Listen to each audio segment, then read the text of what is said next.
All right, this episode might anger some people, and I totally understand if it does. But with Micahel Penix now out for the entire season and suffering his fifth season-ending injury in his football career, I think the question now has to become, is it possible that the Atlanta Falcons could draft a quarterback in 2026? I want to go out on the record by saying this. I am not for going out and drafting a quarterback in 2026. However, and before you destroy me in the comment section, I think it is important to discuss a contingency plan because it would be foolish of any NFL GM, even Terry Fontenot, to go out there and say, we're only going to roll with Micahel Penix, and there's nothing else behind him. Now, before we break down the entirety of this episode, what this could mean for MPJ as well as potential other quarterbacks that could come to Atlanta, the first thing I need you to do, if you want daily, timely updates surrounding your Dirty Birds, you got to subscribe and hit that little bell icon. Once you do that, select the all option. You're going to get push notifications to your phone anytime we go live for a watch party, anytime that there is news, rumors, etc. We're going to make a video for you. All right, so why do I bring up the contingency plan? Moose, you're out of your mind if you think Micahel Penix Jr. is not going to be the quarterback for the Atlanta Falcons next football season. Well, here's the reason I bring it up. Reason number one, Kirk is going to be gone after 2025. It's a $35 million cap savings next year. He's out of the building. So you don't have that veteran presence that you're looking for. You got the Micahel Penix Jr. injuries that we know all about. We broke it down yesterday. You're going to have a new coaching staff. That's probably a big indicator of maybe getting another quarterback. And then reason number four, the current draft situation. You don't have a first-round pick, and believe me when I say that, that's going to be very important for why I say the Falcons could end up drafting a quarterback. I still believe Penix is going to be the starter in 2026. I do. I don't think the Falcons are ready to give up on Micahel Penix Jr. yet. I think the first thing you're going to see is this coaching staff goes. They're going to see what he looks like under a new coaching regime. And then this article came out from The Athletic talking about a couple of younger quarterbacks in the NFL. They mentioned Bo Nix and they mentioned Micahel Penix Jr. And this is interesting. Jeff Howe, who is the author of this article, said that the Falcons might be looking at potentially drafting a quarterback in 2026. Here's what he said.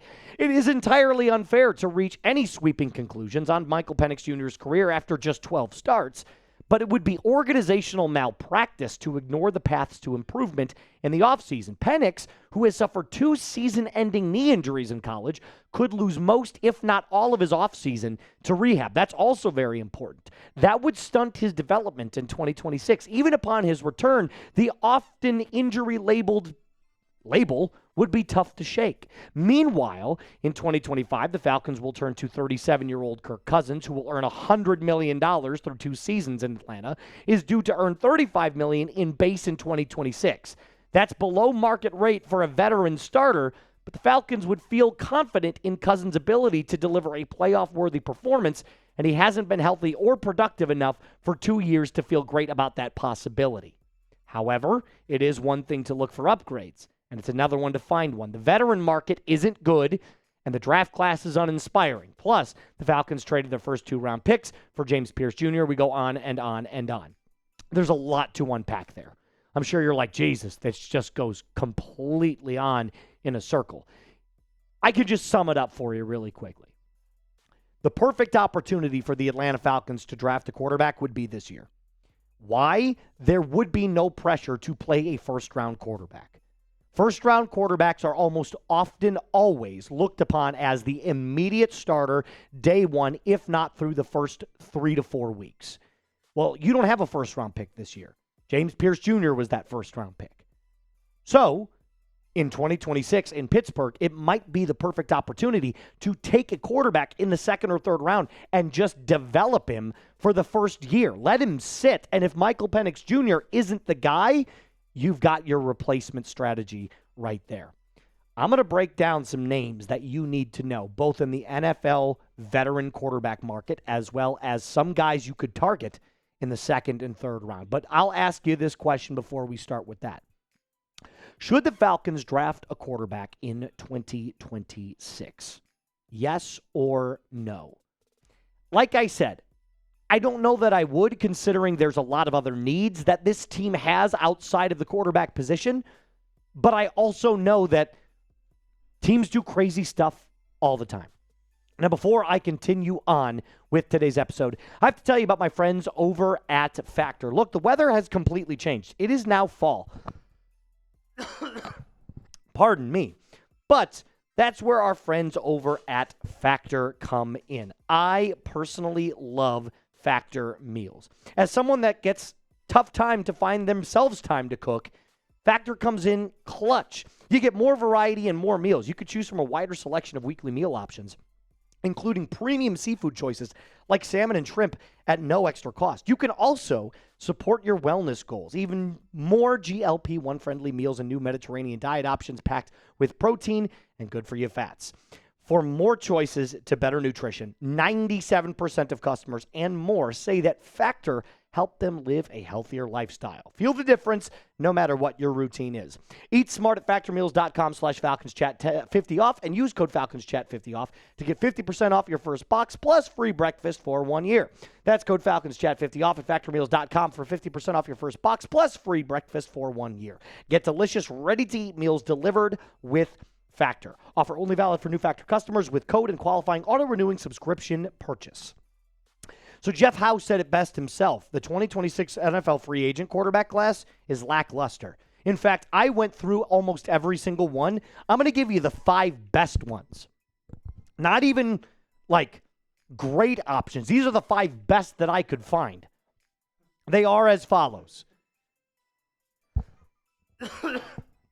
Indiana Jones, Aaron Rodgers, Zach Wilson, Russell Wilson, and Joe Flacco. Well, I can tell you this right now. The Colts are going to re-sign Daniel Jones to a contract extension. Whether that's 3 years or 4 years, I'm not entirely sure.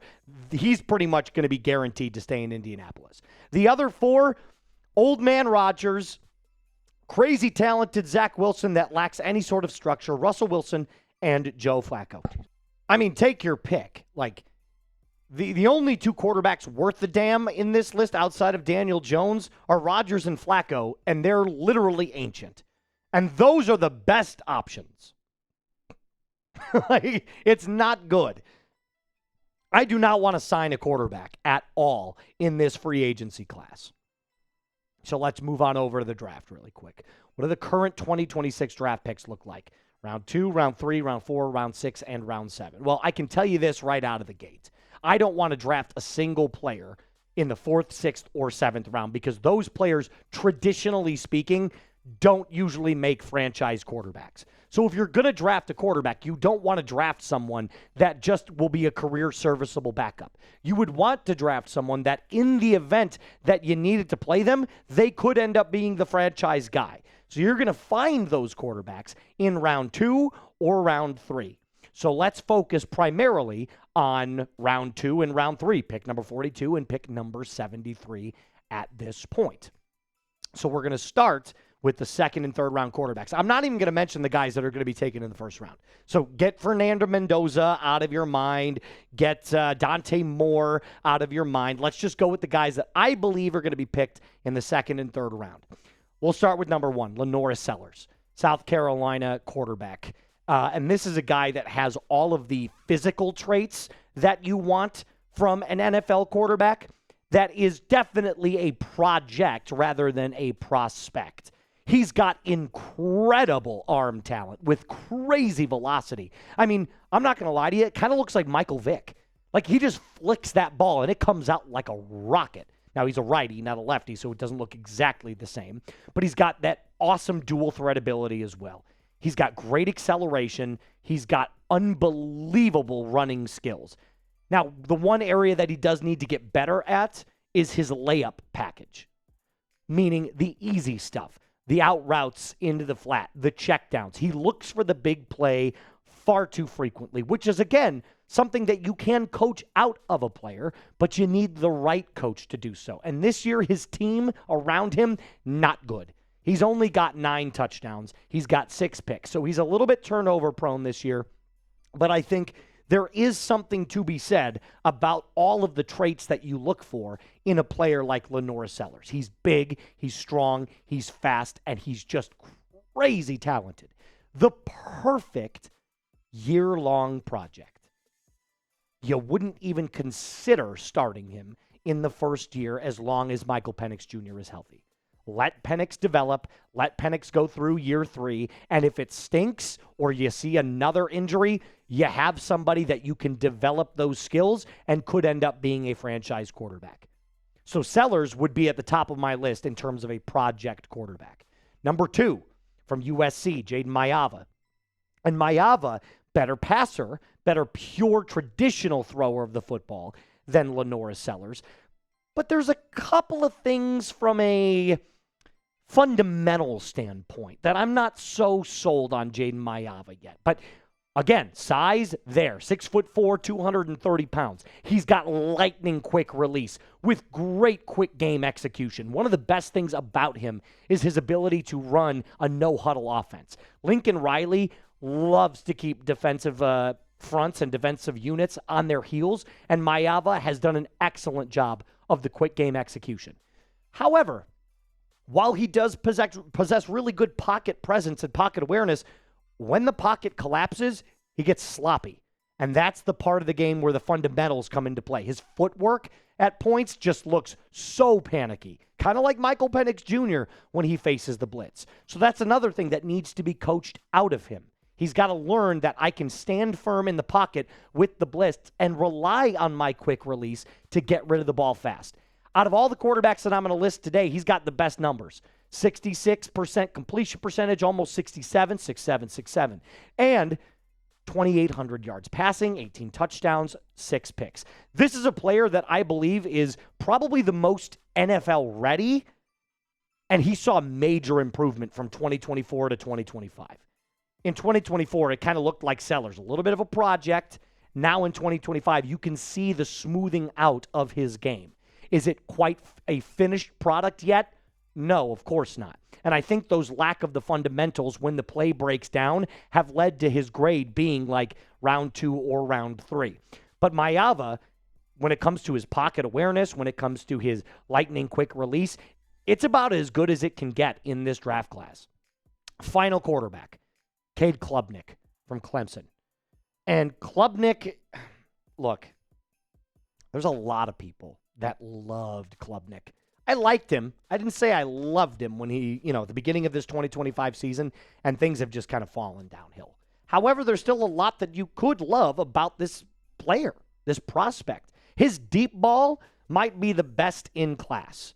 It's outstanding, the touch that he throws with, and it's a pretty deep ball, too. It passes the eye test. It's just so effortless throwing down the field. He's got excellent pocket manipulation skills, so his ability to dance around the pocket is awesome. However, he's the leanest frame out of the 3 guys that I listed here, and he's way too reliant on his first reads. I went back and watched the tape on him. Almost every single time he gets that football, he's looking to one side of the field, and he just rips it. He doesn't go through his progressions nearly enough, and I also believe that that could be a reason why Clemson has struggled this much this year. If you remember, before the season started, he was projected to be the number 1 overall pick. No, not the number 1 quarterback. The number 1 overall pick before it started. And then the season started, and Clemson just flatlined. They stink this year by comparison to what they were even just 2 years ago. And with that being said, his numbers, they're not great, but they're respectable. 67, 6'7", I'm going to keep doing it. 2,300 yards passing, 14 touchdowns, 5 picks. Klubnick, probably not the NFL body that you're looking for.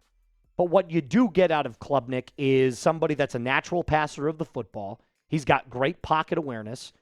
And just like the rest of these guys, there's good things about his game, but there are some obvious flaws. You don't want a one-read quarterback in Klubnick. You don't want someone whose footwork breaks down when the pocket collapses, and you don't want to start someone who is definitely considered a project like LaNorris Sellers. This is why all 3 of these guys are going to go in the 2nd or 3rd round. But like I said earlier in this video, If Penix is going to be the starter anyway in 2026, a project might be a great pick.